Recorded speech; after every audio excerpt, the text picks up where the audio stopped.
সুপ্রভাত। সবাইকে নমস্কার জানিয়ে আমি মহুয়া আরও একটা ব্লগ নিয়ে চলে এসেছি। এটা আমার ছাদ বাগান, অনেকেই চেনো। আজও গাছে ফুল ফুটেছে। যেটুকুনি ফুল ফোটে তা দিয়ে আমার রোজ দিনই পুজো হয়ে যায়। প্রচুর নয়নতারাও ফুটেছে আজকে দেখলাম সাদা কাঞ্চন ফুটেছে। গোলাপি কাঞ্চনটা শেষ হয়ে গেছে, ফোটার সময় শেষ হয়ে গেছে, তার থেকে আবার বীজও তৈরি হয়েছে। গোলাপ ফুলের নতুন কড়িও এসেছে। আর সেই যে বেলফুল গাছটা দেখিয়েছিলাম, অনেক বেলফুল ফুটেছিল, কিন্তু তখন আমি আর ছবি তুলে তোমাদের দেখাতে পারিনি। আজ 4-5টা ফুটেছে। আর এই যে আমার লঙ্কা গাছে একটা খুব সুন্দর লঙ্কা হয়েছে, এখনো পেরে উঠতে পারিনি, পারবো। অনেক রকমের ফুল আছে গাছে আজ, হলুদ, সাদা, লাল, গোলাপি। দেখেই ছাদে আসলে মনটা ভরে যায়।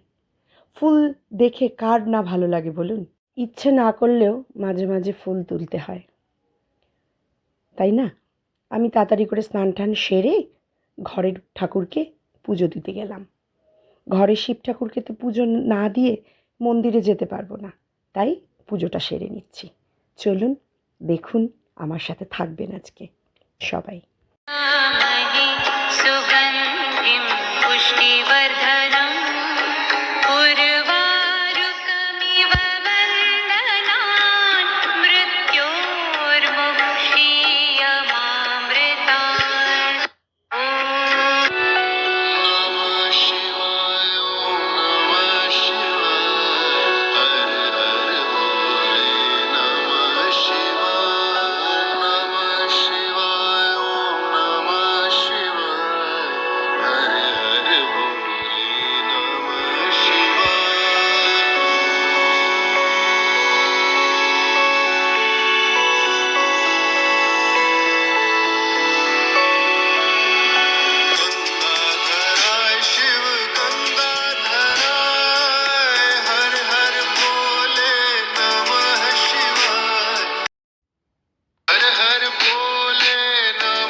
ঘরের পুজো দিয়ে ছেলে মেয়েকে বললাম, তোরা তাড়াতাড়ি তৈরি হয়ে নে, আমার সাথে যাবি মন্দিরে। আমার বাড়ির পাশেই মন্দির, তাই তৈরি হয়ে 3জনে মিলে বেরিয়ে পড়লাম। সব কিছু গুছিয়ে নিয়েছি, মন্দিরে যা যা লাগবে। ডাবের জলটা আর ঢালিনি, মন্দিরে গিয়ে ঘটির মধ্যে ঢেলে নেব। সব কিছু নিয়ে চললাম। এবার মেয়ে আবার বলল, মা তোমায় একটু ছবি তুলে দিই। আর আমার তো একটু ছবি তোলার শখ আছেই। এর মধ্যে ওদের বাবা ফোন করলো, ওদের বাবা আজকে আসতে পারেনি, তাই দূর থেকেই ছবি তুলে দিলাম। মন্দিরে গিয়ে দেখি বিশাল লাইন, 1টা বাজে, প্রচুর লাইন। তার কি করা, তাই দাঁড়িয়ে পড়লাম লাইনে। ছেলে বলল, মা আমি কিন্তু আর দাঁড়িয়ে থাকতে পারবো না, কিন্তু মেয়েকে বলা সত্ত্বেও মেয়ে বসে রইল আমার সাথে। ছেলে বলল আমি চলে যাচ্ছি, তাই ছেলে চলে গেল। আমি লাইনে দাঁড়িয়ে পড়লাম, আর দেখুন কত ভিড় আছে। মোটামুটি অনেক দিন বাদে সীতুর সাথে দেখা মন্দিরে গিয়ে। আজকে বাবা তারকনাথকে দেখুন কি সুন্দর লাগছে, প্রচুর ফুলে সুসজ্জিত হয়ে যাচ্ছে। আর বারবার করে ঠাকুরমশাইরা ফুল সরিয়ে দিচ্ছে, যাতে পরের যারা পুজো করবে তারা যাতে শিব ঠাকুরের গলাতেই সুন্দর করে মালা পরাতে পারেন। আর দাঁড়িয়ে থেকে তো আমি একটু এদিক ওদিক সব দিকের একটু ছবি তুললাম, নিজেরও কয়েকটা ছবি তুললাম। এখানে আলাদা করে ধূপকাঠি আর মোমবাতির জন্য বাইরে জায়গা করে দিয়েছে, নয়তো কোনো বিপদ ঘটে যেতে পারে। ফুলে সুসজ্জিত হয়ে আমাদের বাবা তারকনাথকে খুব সুন্দর লাগছে। মেয়ের কাছে মোবাইলটা ছিল, ও বাইরে দাঁড়িয়েছিল, তো কোন ফাঁকে আবার পুজো করছিলাম আমি, ছবি তুলে নিয়েছে।